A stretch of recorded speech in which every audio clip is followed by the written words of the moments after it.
पहलगाम में हुआ आतंकी हमला देश के लिए बहुत बड़ा झटका था, जिसमें 26 निर्दोष टूरिस्ट की जान चली गई और करीब 16 लोग गंभीर रूप से घायल हुए हैं। इस हमले के बाद पूरे देश में गुस्सा फैल गया है और हर कोई यही सवाल पूछने लगा कि अब भारत क्या करेगा। भारत की ओर से अब ये साफ कर दिया गया है कि आतंकवाद और आतंकियों को पूरी तरह से जड़ से खत्म किया जाएगा। अब उनके बचने की कोई गुंजाइश नहीं छोड़ी जाएगी। प्रधानमंत्री नरेंद्र मोदी की सरकार ने सेना को आतंकवाद के खिलाफ खुली छूट दे दी है और ये साफ संकेत है कि अब निर्णायक लड़ाई का समय आ गया है। मोदी सरकार किसी भी तरह की नरमी दिखाने के मूड में नहीं है।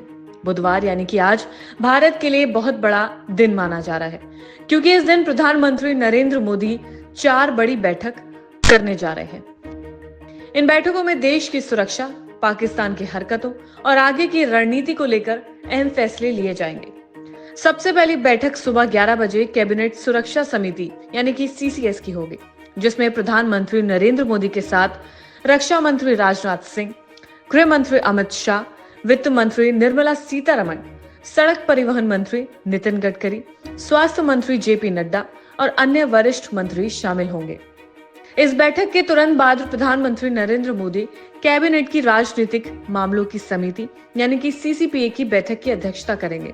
फिर कैबिनेट की आर्थिक मामलों की समिति यानी कि सीसीईए की बैठक होगी और आखिर में सामान्य कैबिनेट बैठक होगी। ये सारी बैठकें एक के बाद एक होंगी और इनमें लिए गए फैसले ये तय करेंगे कि पाकिस्तान को किस तरह से जवाब दिया जाएगा। हमले के बाद प्रधानमंत्री नरेंद्र मोदी ने हर स्तर पर बातचीत शुरू कर दी है। मंगलवार की देर शाम उन्होंने राष्ट्रीय सुरक्षा सलाहकार अजीत डोभाल, सीडीएस अनिल चौहान और थल सेना, नौसेना और वायु सेना के प्रमुखों के साथ 1.5 घंटे तक एक हाई लेवल मीटिंग की। इस बैठक में आतंकवाद के खिलाफ सख्त और सीधा एक्शन लेने की योजना बनी और पीएम मोदी ने तीनों सेनाओं को ये साफ निर्देश दे दिया है कि वो जैसे चाहें वैसा एक्शन ले सकते हैं।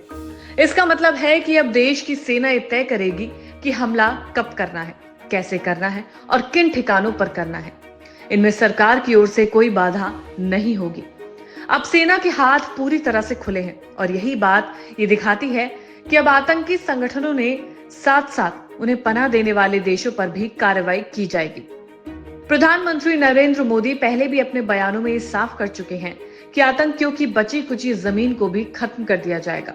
उन्होंने कहा था कि अब समय आ गया है कि जब आतंक को पूरी तरह से मिटा दिया जाए और आतंकियों को ये महसूस हो कि भारत की जमीन पर किसी भी साजिश की कीमत भारी पड़ेगी।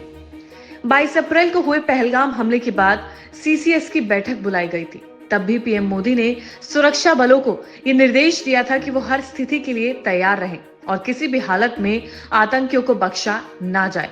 अब बुधवार यानी कि आज हो रही बड़ी बैठकों में उम्मीद की जा रही है कि कोई बड़ा फैसला लिया जाएगा, जिससे पाकिस्तान को एक कड़ा संदेश दिया जाए कि भारत अब चुप नहीं बैठेगा।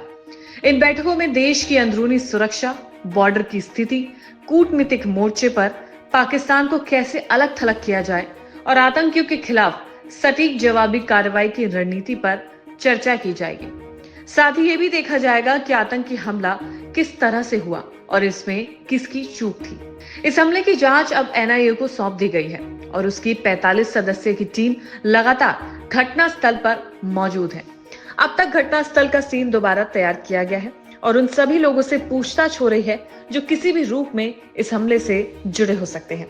जांच एजेंसियां हर पहलू की बारीकी से जांच कर रही हैं और एक एक कर सुराग इकट्ठा किए जा रहे हैं ताकि ये पता लगाया जा सके कि हमले की साजिश कहां रची गई। सुरक्षा एजेंसियों ने जम्मू कश्मीर के कई इलाकों में सर्च ऑपरेशन शुरू कर दिए हैं। इन ऑपरेशन के जरिए आतंकियों की तलाश की जा रही है और जो भी संदिग्ध लोग हैं उनसे पूछताछ की जा रही है। अब तक कई संदिग्धों को हिरासत में ले लिया गया है और उनसे पूछताछ चल रही है। जांच एजेंसी को शक है कि इस हमले में सीमा पार बैठे आतंकियों के साथ साथ कुछ स्थानीय लोग भी शामिल हैं, जिन्होंने हमलावरों को जानकारी दी या उनकी मदद की। इसलिए इस बार जांच बहुत गहराई से हो रही है और किसी को भी बख्शा नहीं जाएगा। लेकिन अब सबकी निगाहें टिकी है उन 4 मीटिंग्स पर, जिस पर यह फैसला लिया जाएगा कि इस आतंकवादी हमले का किस तरीके से जवाब देना है।